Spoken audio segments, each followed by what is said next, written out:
भारतवासी की शुभकामनाएं लेकर आया हूं। आपके लिए कोटि कोटि देशवासियों का प्यार लेकर के आया हूं। हर वरिष्ठ जन का मैं आपके लिए आशीष लेकर के आया हूं। मैं आज उन वीर माताओं, बहनों और बच्चों को दीपावली की हार्दिक शुभकामनाएं देता हूं। उनके त्याग को नमन करता हूं, जिनके अपने बेटे हो या बेटी आज त्योहार के दिन पर भी सरहद पर तैनात हैं। वे भी, परिवार के सभी लोग भी अभिनंदन के अधिकारी हैं। एक बार फिर दोनों मुट्ठी बंद करके पूरी ताकत से मेरे साथ बोलिए, भारत माता की, भारत माता की, भारत माता की। साथियों, मुझे याद है प्रधानमंत्री बनने के बाद पहली बार 2014 में दीपावली के पर्व पर मैं सियाचिन चला गया था जवानों के साथ दिवाली मनाने के लिए। तो बहुत लोगों को थोड़ा आश्चर्य हुआ, त्योहार के दिन ये क्या प्रधानमंत्री कर रहा है। लेकिन अब तो आप भी मेरे भाव जानते हैं। अगर दिवाली के पर्व पर अपनों के बीच ही तो जाऊंगा, अपनों से दूर कहां रहूंगा। और इसलिए आज भी दीपावली के पर्व आपके बीच में आया हूं, अपनों के बीच में। आप भले बर्फीली पहाड़ियों पर रहें या फिर रेगिस्तान में, मेरी दिवाली तो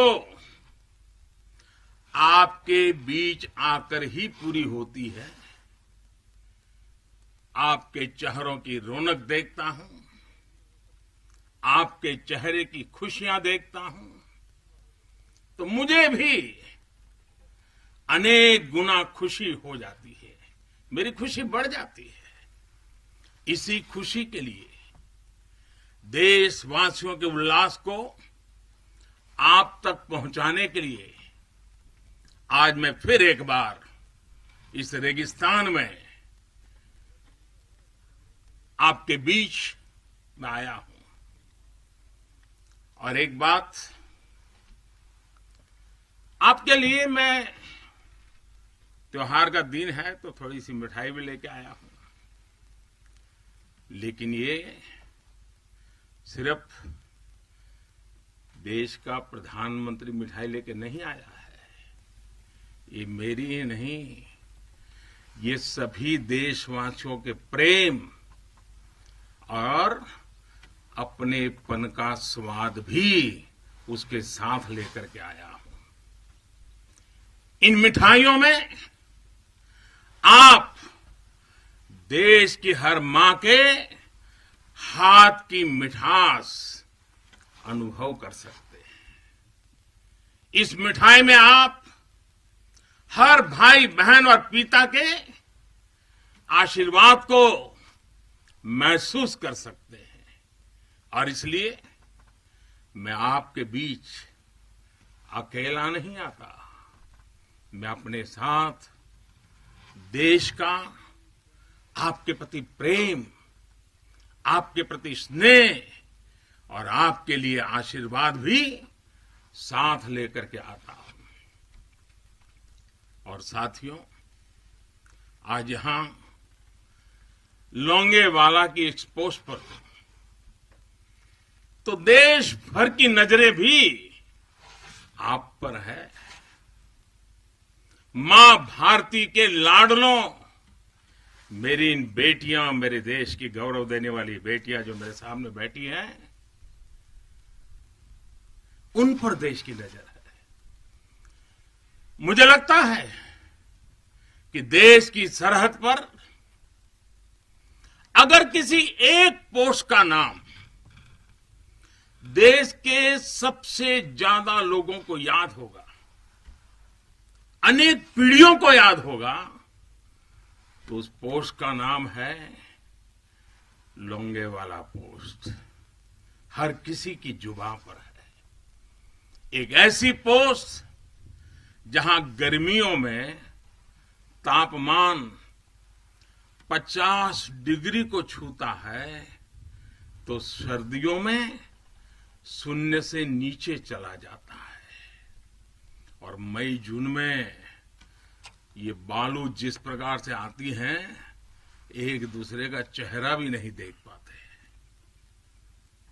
इस पोस्ट पर आपके साथियों ने शौर्य की एक ऐसी गाथा लिख दी है जो आज भी हर भारतीय के दिल को जोश से भर देती है। लोंगेवाला का नाम लेते ही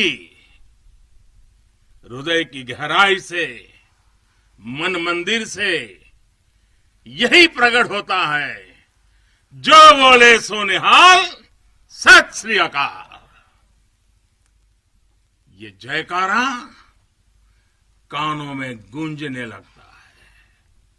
साथियों, जब भी सैन्य कुशलता के इतिहास के बारे में लिखा पढ़ा जाएगा, जब सैन्य पराक्रम की चर्चा होगी, तो बैटल ऑफ लोंगेवाला को जरूर याद किया जाएगा। ये वो समय था जब पाकिस्तान की सेना बांग्लादेश के निर्दोष नागरिकों पर अत्याचार कर रही थी, जुल्म कर रही थी, नरसंहार कर रही थी। बहन बेटियों पर अमानवीय जुल्म हो रहे थे और पाकिस्तान की सेना के लोग कर रहे थे। इन हरकतों से पाकिस्तान का घृणित चेहरा उजागर हो रहा था, भयंकर रूप दुनिया के सामने पाकिस्तान का प्रकट हो रहा था।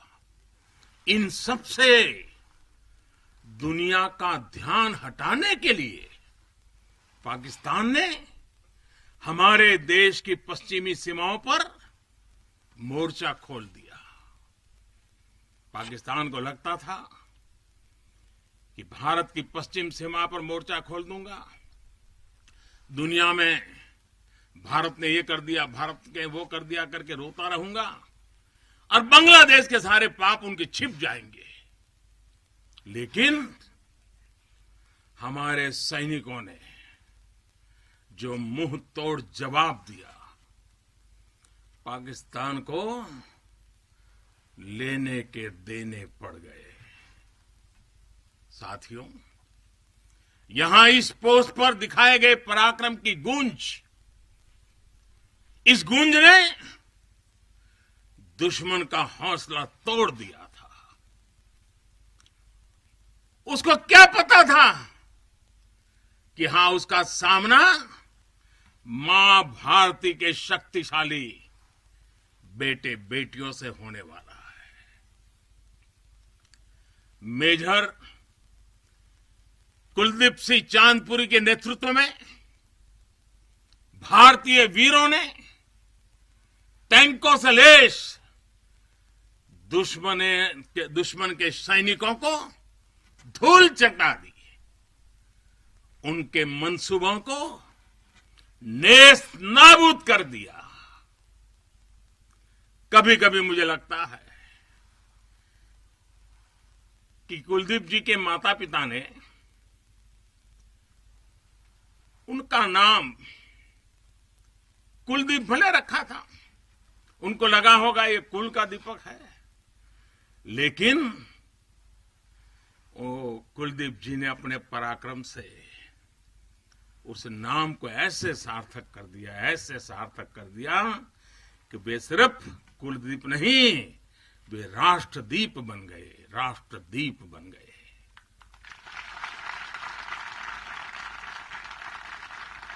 साथियों, लोंगेवाला का वो ऐतिहासिक युद्ध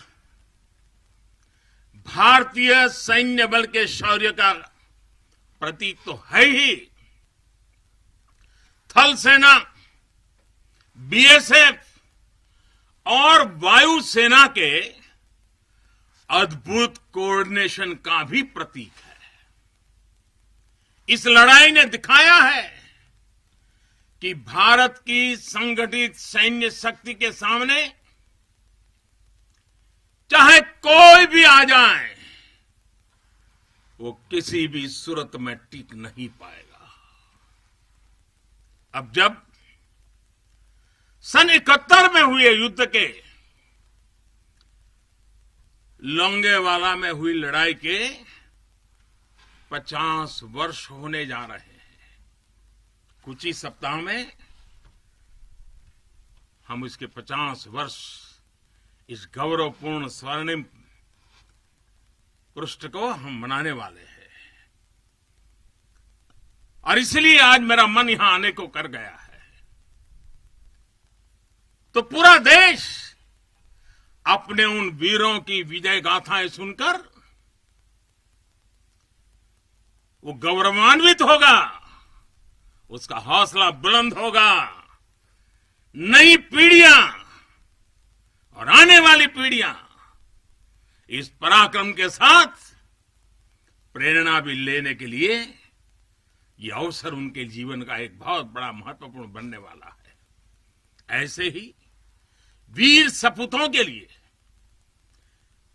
ऐसे ही वीर सपूतों के लिए राजस्थान की भूमि के ही एक कवि नारायण सिंह भाटी ने लिखा है,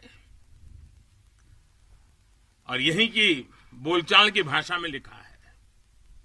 उन्होंने लिखा है, इन जैसे घर इन जैसे गगन, इन जैसे घर इन जैसे गगन, इन जैसे सह इतिहास, इन जैसी सह पीढ़ियां, पाची तणे प्रकाश, प्राची तणे प्रकाश। यानी अपने वीर सपूतों के बलिदानों पर ये धरती गर्व करती है, आसमान गर्व करता है और संपूर्ण इतिहास गर्व करता है।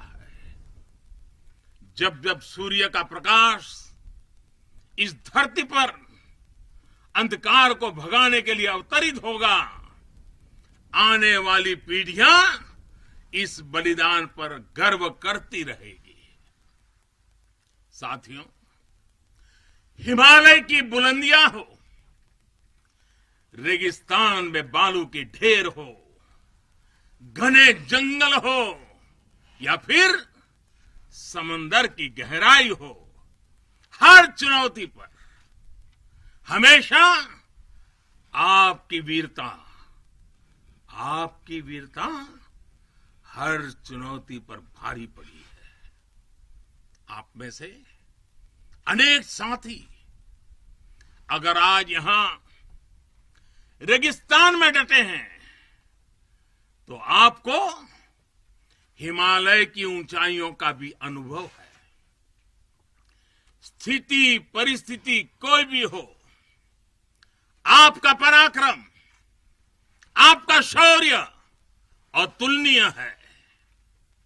इसी का असर है कि आज दुश्मन भी ये एहसास है कि भारत के जांबाजों की कोई बराबरी नहीं है।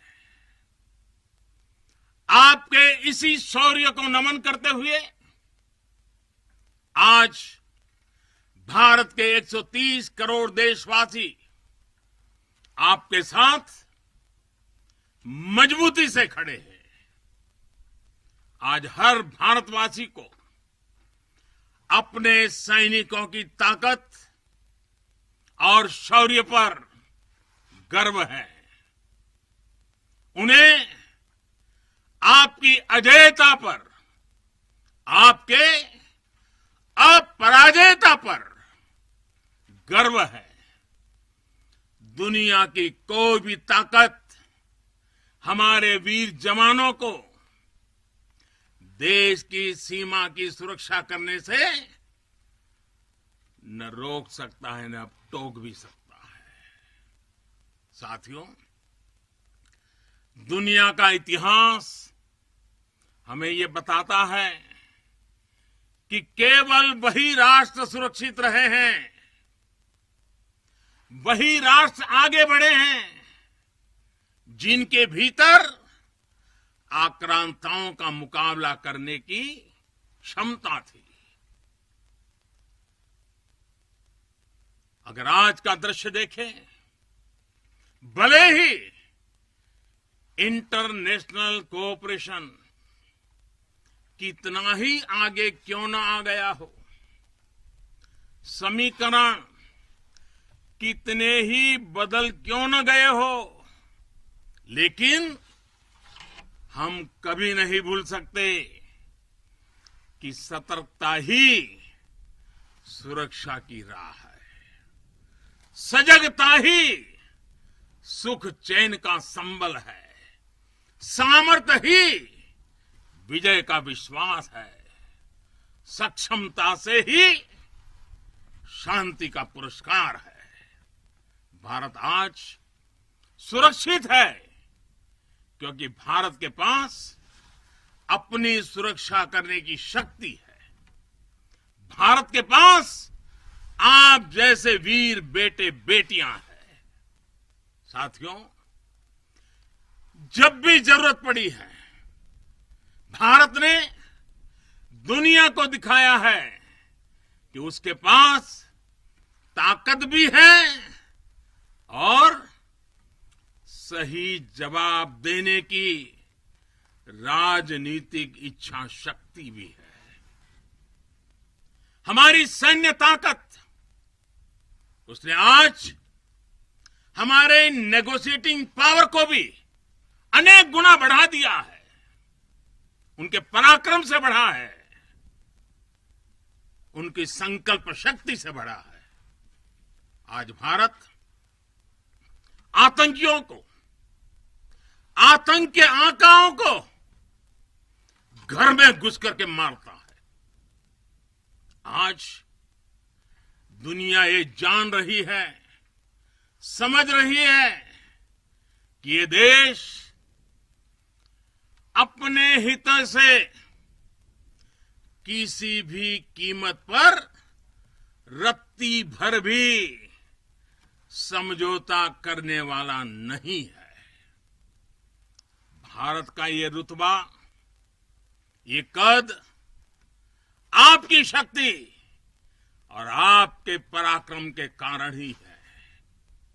आपने देश को सुरक्षित किया हुआ है, इसलिए आज भारत वैश्विक मंचों पर प्रखरता के साथ अपनी बात रखता है।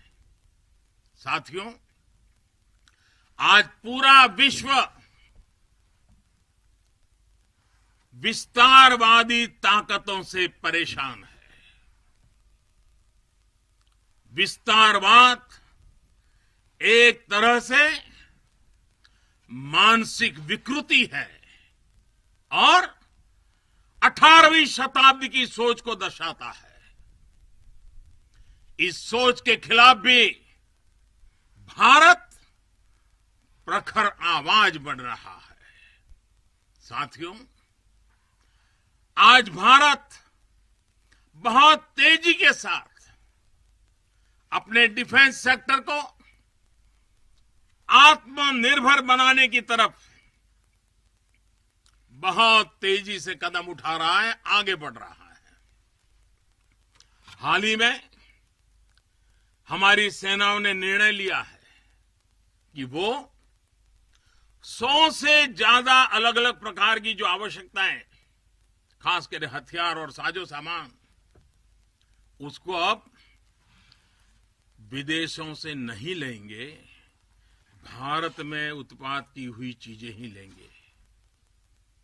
यहीं का उत्पाद और उसके लिए जो आवश्यक होगा करेंगे। ये निर्णय छोटा नहीं है। इसके लिए सीने में बहुत बड़ा दम लगता है, अपने जवानों पर विश्वास लगता है। मैं आज इस मौके पर और त्याग और तपस्या की एक महत्वपूर्ण भूमि से मैं अपनी सेनाओं को उनके इस महत्वपूर्ण फैसले के लिए बहुत बहुत बधाई देता हूं।